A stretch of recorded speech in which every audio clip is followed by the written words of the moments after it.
Bonjour chers abonnés, aujourd'hui nous allons faire les configurations de base sur ce routeur puis sur ces deux commuteurs. Donc ici nous avons deux LAN, nous avons ce LAN-ci avec l'adresse IP 192.168.10 et ce LAN-ci avec l'adresse IP 172.12.13.0.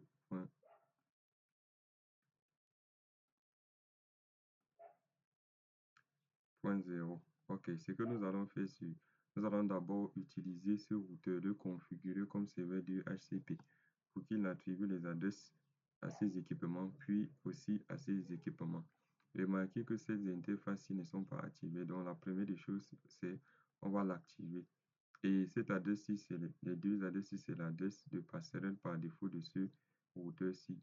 Ceci, c'est pour le LAN-ci et cette adresse-ci, c'est pour le LAN-ci. Puis nous allons configurer ceci. Puis nous allons faire les configurations de base. Nous allons sécuriser la ligne console et nous allons aussi sécuriser le mode privilégié. Puis nous allons aussi sécuriser l'accès à distance. Sécuriser l'accès à distance déjà, si ce PC veut joindre ce commutateur, nous allons sécuriser l'accès à distance avec le protocole Telnet. Et ici, sur ce routeur aussi, nous allons aussi sécuriser l'accès à distance avec le protocole SSH, ce qui est sécurisé. Donc déjà, si ce PC-ci, n'importe quel PC ici, veut accéder à ce routeur, on va sécuriser. Ça va se faire en plusieurs étapes. Donc, je vous prie d'être attentif. Ok, nous allons prendre notre équipement.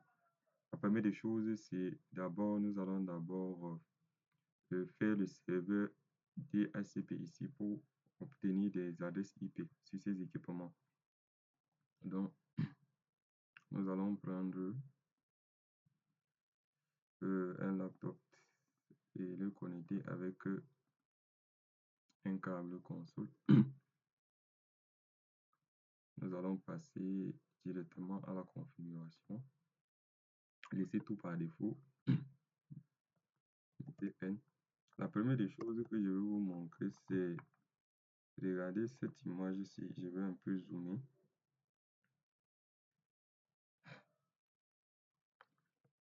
Pour ceux qui ont déjà eu à travailler sur Packet Tracer, des fois quand vous faites des mauvaises commandes, vous tombez sur ce message qu'on vous envoie en fait. Donc ça vous bloque pour un certain nombre de temps et vous n'avez pas la possibilité de continuer de taper vos commandes.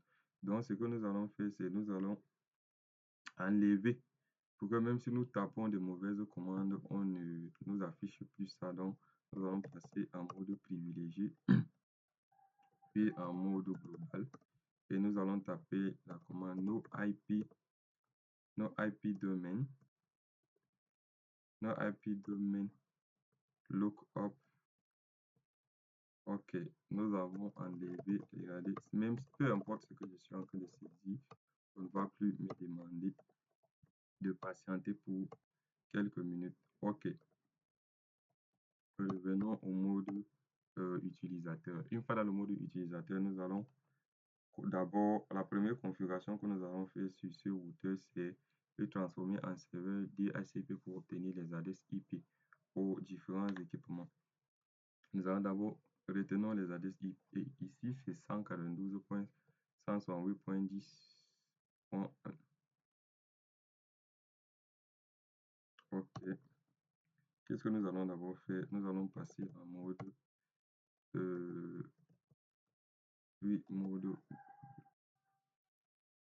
mode global. Nous allons taper la commande. Nous allons d'abord activer l'interface de notre routeur. Nous allons activer l'interface de notre routeur avec la commande int. Vous mettez l'interface du routeur, vous ancrez, puis nous allons maintenant donner l'adresse IP à notre routeur avec la commande IP adresse suivi de son adresse IP 192.168.10.1 avec son masque du sous-réseau 255 3 fois. Puis vous validez et vous activez l'interface avec la commande shutdown. OK. Si vous revenez sur notre, vous voyez, c'est en train de quitter, ça quitte de rouge pour le vert. Maintenant, une fois l'interface activée, nous allons maintenant faire le serveur DHCP avec la commande ipdhcp. Nous allons donner la pool du LAN 1 autant pour moi. Et nous allons donner l'adresse pour ce LAN-là. On va taper network 192.168.10.0 avec le masque du sous-réseau. N'oubliez pas 255 3 fois. Puis on tape sur Entrée. Maintenant, nous allons donner une route par défaut à ces équipements pour pouvoir sortir de leur réseau, privé pour joindre l'adresse du routeur. Donc, on va taper la commande, on va utiliser la commande default route suivi de la route par défaut qui est l'adresse IP du serveur du routeur, autant pour moi 192.168.10.1 et vous tapez Entrée. OK. Si nous revenons ici sur notre équipement, on va les demander d'obtenir les adresses automatiquement à partir de voilà l'adresse que ce PC a obtenue 192.168.10.2. Nous allons faire la même chose pour le reste de nos équipements. Attribue l'adresse. Voilà, celui-ci c'est point 3. Donnez-lui l'adresse.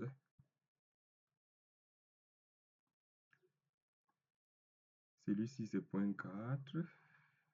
Donnez-moi l'adresse. Celui-ci c'est point 5 sûrement. Maintenant, nous avons attribué de l'ordre. Moi, je souhaite d'abord que nous finissons avec cette partie, puis nous entamons la partie ci. Parce que en fait, c'est le même principe. Maintenant, qu'est-ce que nous allons faire? Nous allons maintenant sécuriser l'accès à distance à ce commutateur, de ce routeur. Du genre, si ce PC-ci, n'importe quel PC là, veut joindre ce routeur, nous allons utiliser le protocole SSH pour le faire. Et pour le faire, on va le faire en plusieurs étapes. La première des choses, c'est quoi? La première des choses, c'est que nous allons d'abord modifier, changer le nom du routeur, en fait. Puis nous allons créer un domaine. Puis nous allons générer la paire de clés, créer un utilisateur, plusieurs utilisateurs, en fait, et spécifier la version de SSH. Maintenant, sécuriser la ligne avec les commandes. Nous allons le voir ensemble. La première des choses, c'est nous allons modifier le nom de l'équipement avec la commande hostname. On tape la commande hostname. Suivi du nom qu'on veut donner, nous mettons routeur. Est-ce que c'est le routeur que j'ai écrit là? Nous mettons routeur. Point. Vous voyez que c'est quitté de routeur pour routeur. Ok, la deuxième des choses maintenant, c'est créer un domaine avec la commande IP domain name, le nom du domaine. Moi, je vais mettre ISA, vu que je suis à l'institut de ISA, mettez peu importe, mettez n'importe quoi. Maintenant, nous allons générer la clé avec la commande cryptokey. Cryptokey generate. Cryptokey generate cryptokey generate RSA générer key modulos. Vous mettez, je vais dire quoi? En fait, pas l'intervalle, du genre la longueur du mot de passe, en fait. La longueur du mot de passe. Donc, du genre, la limite, en fait. Donc, si vous mettez, par exemple, 100, ça veut dire que votre mot de passe peut arriver jusqu'à 100 caractères, en fait. Donc, generate key. Vous mettez modulus. Je mets 1000 4. Je mets OK. Non, il y a une petite erreur quelque part. Oui, c'est à ce niveau-ci. Ce n'est pas généré, c'est général. OK, la paire de clés ça a été générée. Maintenant, nous allons créer deux utilisateurs avec la commande username. Je mets d'abord le nom du premier utilisateur, c'est admin. Le mot de passe, je vais choisir password. Donc, la commande pour créer l'utilisateur, c'est username. Et la commande pour créer le mot de passe, c'est password. Je mets toujours admin en fait. Ouais, ça ne complique pas. On crée un deuxième utilisateur. Je rappelle juste la commande en fait. Donc, je rappelle juste la commande. Deuxième utilisateur, c'est admin1 et son mot de passe, c'est admin. Maintenant, nous allons prendre la version de SSH, la dernière version qui est la version 2 avec la commande IP SSH version 2. Puis, nous allons sécuriser la ligne VTI. C'est à distance. Donc, 0, 4, ça c'est juste le nombre d'intervalles, le nombre de personnes qui pourront se connecter sur l'équipement transport input. Si par exemple vous aviez pu sécuriser IP Telnet, ici vous n'allez pas mettre SSH, vous allez mettre Telnet. Si maintenant vous voulez que ce soit Telnet et SSH, vous allez mettre Alt en fait. Donc une fois sécurisé, maintenant je tape login pour activer. Comme je suis en local, je mets local. OK, on fait int pour retenir tout. Maintenant, essayons d'accéder à distance à, à ce routeur depuis ce PC-ci. L'accès à distance. OK. Bon, d'abord, nous allons d'abord faire le ping pour voir si ces PC-ci se communiquent d'abord entre eux. Donc, je vais regarder l'adresse IP de ce PC, c'est .4. Donc, depuis ce PC-ci, je vais faire un ping.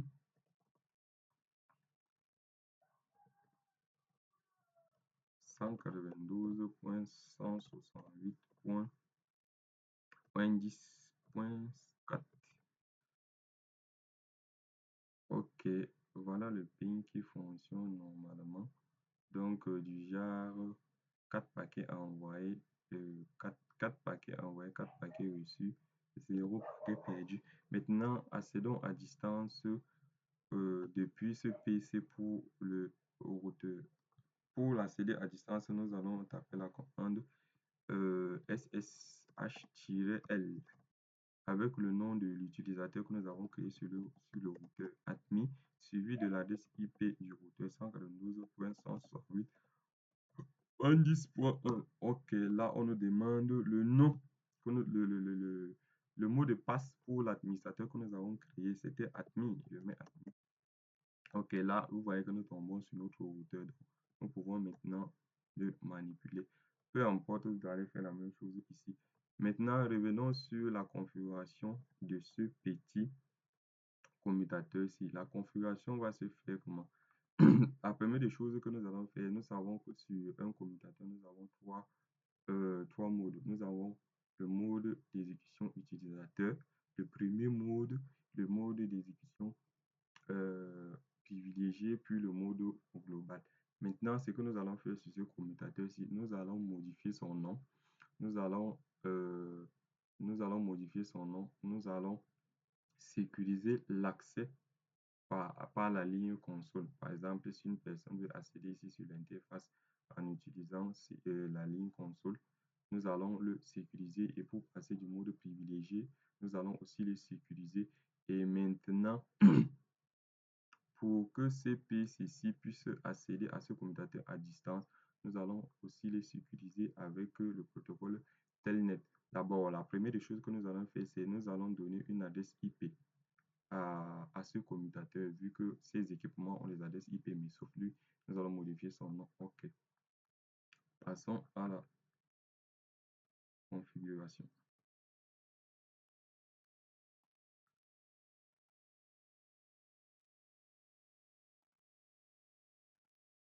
OK. Voilà, switch. La première des choses, c'est ici, quand vous voyez cette flèche, ça veut dire que vous êtes en mode euh, utilisateur. Donc, pour passer en mode privilégié, maintenant, quand vous tapez la commande enable, donc vous pouvez juste taper le début de la commande en, ça va vous donner. Vous tapez sur l'appellation, ça génère tout. Et ici, quand vous voyez le lien, ça veut dire que vous êtes en mode privilégié. Maintenant, on fait conf. Et la majorité des configurations se font le mode, euh, dans le mode global. Conf, ce qu'on va faire, on va modifier le nom de l'équipement avec la commande hostname. Hostname suivi du nom que vous voulez. Moi, je vais donner comme commutateur une fois. OK. Commutateur. OK. Je n'ai pas saisi la bonne commande. C'est hostname. Host. Voilà. Hostname, OK, c'est passé commutateur. C'est quitté de switch pour commutateur. Maintenant, qu'est-ce que nous allons faire ici? Nous avons sécurisé la ligne console. Donc, on va taper la ligne line con 0. On tape sur Entrée. On saisit la commande password. Puis, on met le mot de passe. Je vais mettre quel mot de passe? Je vais mettre Cisco. Maintenant, on l'active avec la commande login. Si vous ne mettez pas la commande login, le commutateur ne va pas demander le mot de passe. OK. Une fois la ligne console sécurisée, nous allons aussi sécuriser le mode privilégié avec la commande enable secret. Suivi du mot de passe, moi je vais Cisco. C'est juste pour les entraînements. Maintenant, qu'est-ce que nous allons faire? Nous allons aussi sécuriser l'accès à distance. À partir d'un PC, comment est-ce qu'on peut accéder au commutateur? Donc, pour cela, nous allons utiliser la commande, le protocole Telnet. Nous avons tapé line VTI 0, mais 5, juste 5. Je mets password suivi du mot de passe que je vais lui donner. Moi, je mets Cisco aussi, juste l'entraînement, c'est ça que j'ai choisi le mot de passe. Bon, si on veut, on met classe en fait. Donc, voilà, on l'active toujours avec la commande login.